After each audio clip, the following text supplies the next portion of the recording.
안녕하세요. 자, 오늘은 약침에 대해서 얘기를 한번 나눠보겠습니다.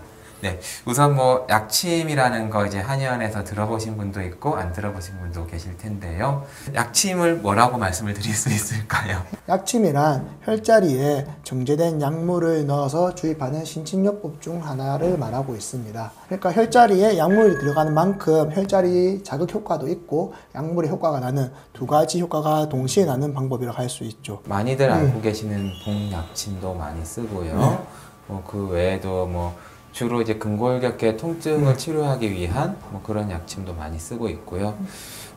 여기서 이제 저희가 뭐 약침이라는 데 들어가는 약물은 당연한 얘기지만은 순수하게 한약재 성분으로 만든 그런 이제 재료로 쓰는 걸 이제 약침이라고 합니다. 원장님은 주로 어떤 때 약침을 많이 쓰십니까? 저는 특히나 염증이 심하신 분들 혹은 통증이 좀 빨리 잘 안 잡히시는 분들 위주로 많이 쓰게 되는데요. 통증이 오래되어 가지고 통증이 잘 안 잡히시는 분들 같은 경우에는 약물의 효과가 같이 나는 것이 좋기 때문에 약침을 권하기도 하고요. 관절이 많이 아프신 분 같은 경우에는 침만으로는 사실 여기 염증을 잡기 힘들어요. 그렇기 때문에 약침을 쓰기도 하죠. 약침을 왜 맞아야 되는가 이제 환자분들도 많이 물어보세요. 침 치료보다는 좀 더 우수한, 물론 증상에 따라 다르겠지만 더 우수한 치료 효과를 내기 위해서 이제 약침을 많이 활용을 하고 있습니다. 그럼 약침의 효과에 대해서는 좀 어떻게 우리가 간단하게 설명드릴 수 있을까요? 혈자리를 자극하는 말하자면 이제 침 치료의 효과도 있고, 그리고 이제 어떤 한약의 성분을 통해서 뭐 물리화학적인 또 작용을 일으키는 이제 어떤 한약의 효과도 있고, 그 두 가지 효과를 같이 기대할 수 있는 게 약침의 효과라고 볼 수가 있을 겁니다. 예, 또는 저는 거기에 더해가지고 이제 신경이 눌리게 되면 또 증상이 많이 발현되는 경우가 있는데 그때는 볼륨 에펙트라 해가지고 조금 공간을 넓혀 주어서 그런 증상을 조금 개선시키고 싶을 때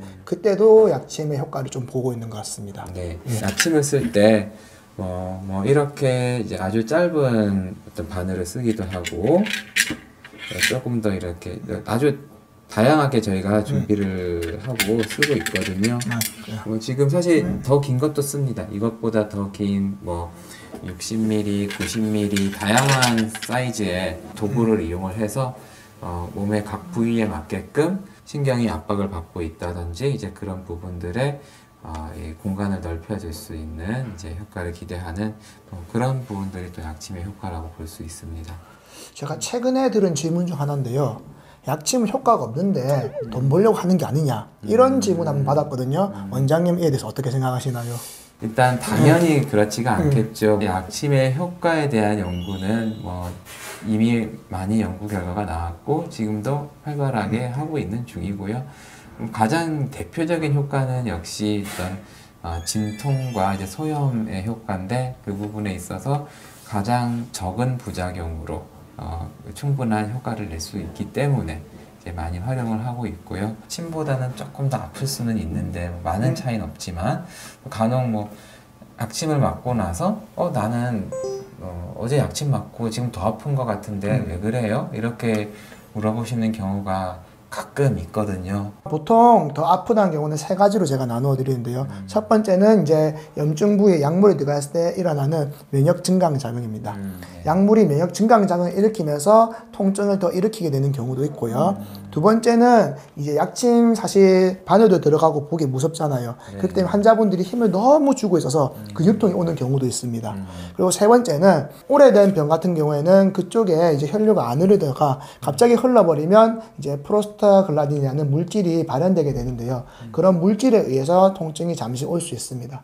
근데 이런 대부분의 경우에는 처음엔 아프다가도 두 번째 왔을 때는 좀 덜 아프고 또 염증이 깔아지면 또 덜 아프고 또 혈류량이 증가되면 또 덜 아프고 되는 경우가 있기 때문에 항상 안심하고 맞으시라고 조금 말해드리는 편입니다. 네, 지금 말씀하신 것처럼 저희가 치료를 하는 과정에서 다양한 이유로 통증은 조금 더 높아질 때도 있고 또 감소도 하게 됩니다. 그런데 이게 뭐 한 번의 치료로 모든 거를 판단을 다 할 수는 없고 뭐 2회, 3회, 4회 이제 담당하는 그 한의사의 어떤 권고에 따라서 그 권고를 믿고 치료를 하시면 아마 대부분은 이제 좋은 결과로 이어질 겁니다.